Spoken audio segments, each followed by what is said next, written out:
అందరికీ నమస్కారం. నేను మీ మధ్యమడి మునిరత్నం. ముందుగా అందరికీ గుడ్ మార్నింగ్ అండి. జూలై 1వ తేదీ ఆంధ్రప్రదేశ్లో కొత్త ప్రభుత్వం ఏర్పడిన తర్వాత మొట్టమొదటిసారిగా పెన్షన్ పంపిణీ జరగబోతూ ఉంది. ఓకే, దీనికి సంబంధించి ఏ విధంగా ఇస్తారని గతంలో ఒక వీడియో అయితే చేయడం జరిగింది.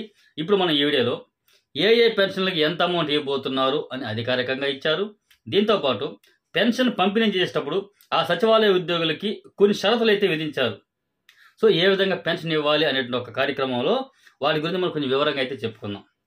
ముందుగా రాష్ట్రంలో అంటే ఈ 1వ తేదీ దాదాపు రాష్ట్ర వ్యాప్తంగా 65,18,496 మందికి పెన్షన్లు అనేది ఇవ్వబోతూ ఉన్నారు.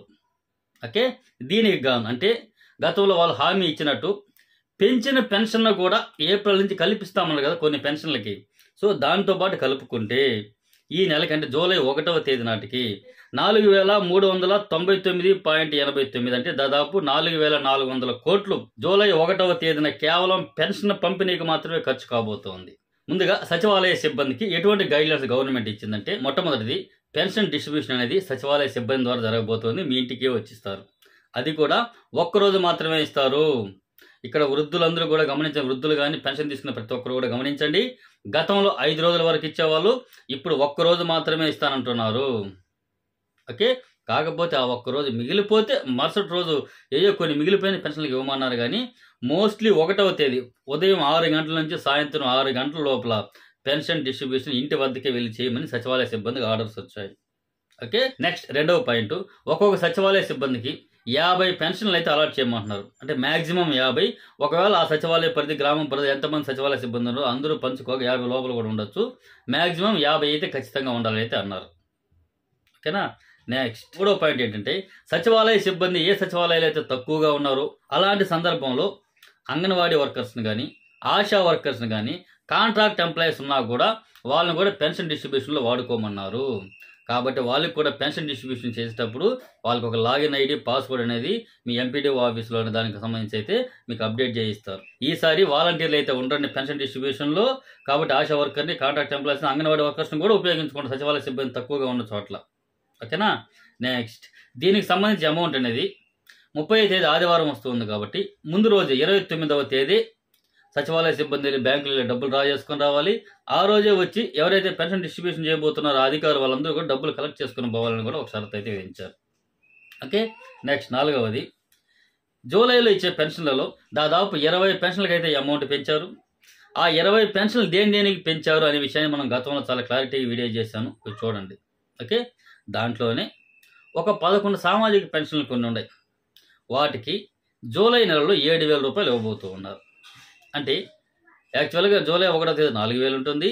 ఏప్రిల్ నుంచి కల్పిస్తామన్నారు. కాబట్టి అంటే పెంచిన పెన్షన్ ఏదైతే మేము అనౌన్స్ చేశామో దాన్ని ఏప్రిల్ నుంచి ఇస్తామని అయితే అన్నారు. అది జూలైలో వచ్చే మామూలుగా 4,000 రూపాయలు అంటే 3,000 రూపాయల పెన్షన్ 4,000 చేశారు కదా, ఆ 4,000 వస్తుంది. నెక్స్ట్ మేము ఏప్రిల్ నుంచి దీన్ని అమలు చేస్తామన్నారు. కాబట్టి ఏప్రిల్లో గతంలో 3,000 తీసుకున్నారు కాబట్టి 1,000 రూపాయలు బ్యాలెన్స్ ఉంటుంది. కాబట్టి ఆ విధంగా ఏప్రిల్ మే జూన్ ఈ 3 నెలలు కలుపుకుంటే 3,000 ఇదొక జూలైలో 4,000 మొత్తం 7,000 రూపాయలు వాళ్ళ చేతికి ఇవ్వబోతున్నారు. అది 11 కేటగిరీల పెన్షన్లకు సంబంధించి మాత్రమే. ఆ 11 కేటగిరీలు ఎవరెవరు అనే విషయాన్ని గతంలో వీడియో చేస్తాను, చాలా క్లారిటీగా ఉంటుంది, చూసుకోండి. ఓకే, నెక్స్ట్ మరొకటి హెచ్ఐవికి సంబంధించిన పెన్షన్దారులు ఎవరైతే ఉంటారో వాళ్ళకి కానీ, అదేవిధంగా వేరే ఊర్లో ఎక్కడైనా విభిన్న ప్రతిభావంతులు అంటే అంగవైకల్యం కలిగిన పెన్షన్లు ఎవరైనా పొందుతూ ఉంటారో వాళ్ళు ఒకవేళ వేరే ఊర్లో ఎక్కడ చదువుకుంటూ ఉన్నా లేదా వేరే ఊర్లో ఎక్కడైనా ఉన్నా కూడా అలాంటి వాళ్ళు మీరు ఇంటి దగ్గరికి రావాల్సిన అవసరం లేదండి. మీకు డైరెక్ట్గా డీబీటీ సిస్టమ్ అంటే బ్యాంక్ అకౌంట్లో వేస్తామని అయితే అంటున్నారు. ఇది పెన్షన్ సంబంధించి అప్డేట్. ఓకే, ఈసారి వాలంటీర్లు అయితే ఇన్వాల్వ్ చేయడం లేదు.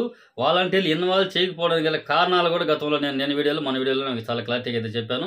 మరి ఇదొక కారణం కూడా ఉండొచ్చు. ఏంటంటే గతంలో ఎలక్షన్ కమిషన్ ఎలక్షన్ కోడ్ ఉన్న సందర్భంలో వాలంటీర్లు విధులకు హాజరవ్వకూడదు అని చెప్పి వాళ్ళని పక్కన పెట్టడం జరిగింది కదా. అలాంటప్పుడు అప్పటి ప్రభుత్వం పెన్షన్లకు ఇబ్బంది పడుతున్నారనేసి చాలా మందికి కూడా సగం మందికి బ్యాంక్ అకౌంట్లో వేయడం, సగం మంది సచివాలయాలకు పంపించడం, సగం మందిని బ్యాంకులకు పంపించడం, ఇలా ఇబ్బందులకు గురి చేశారు. కాబట్టి అప్పుడు చంద్రబాబు నాయుడు గారు కానీ పవన్ కళ్యాణ్ గారు కానీ సచివాలయం స్టాఫ్ చాలా మంది ఉన్నారు కదా, వాళ్ళని పెట్టి ఇంటికాడికే ఇవ్వచ్చు కదా అన్నారు కదా. సో ఇప్పుడు దాన్ని ఒకవేళ ఫిస్టేజ్ క్వశ్చన్గా తీసుకొని ఆ సచివాలయ సిబ్బంది ద్వారానే ఒక్క రోజులోనే మేము పెన్షన్ ఇచ్చి చూపిస్తాం చూడు అనేటువంటి టాస్క్ కూడా చేసే అవకాశం కూడా ఉంది. ఓకే, కాకపోతే చాలా జాగ్రత్త అండి.